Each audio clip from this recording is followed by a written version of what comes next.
Hello friends, আজকে রান্না করলাম ভেন্ডি সর্ষে পোস্ত দিয়ে মাখামাখো তরকারি। ভেন্ডি সর্ষে পোস্ত দিয়ে মাখামাখো তরকারি।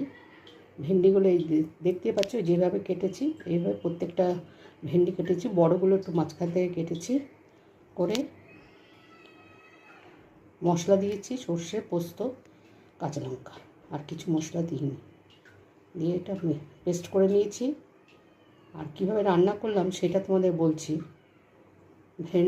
কড়াইয়ের মধ্যে কালো জিরে ফোড়ন দিয়েছি, দিয়ে ভেন্ডিটাকে দিয়ে দিয়েছি। দিয়ে ভেন্ডিটা যখন বেশ একটু ভাজা ভাজা হয়ে এসছে, তখন সর্ষে পোস্ত বাটাটা দিয়ে দিয়েছি। দিয়ে ভেন্ডির সঙ্গে ভালো করে কষিয়েছি। কষানোর পরে একটু জল দিয়েছি, জল দিয়ে নুন চিনি হলুদ যা দেওয়ার সব দিয়েছি। টমেটো দিয়েছি একটু, দিয়ে ঢাকা দিয়ে দিয়েছি। এই যে ভেন্ডি সর্ষে পোস্ত, বুঝতে পারছো?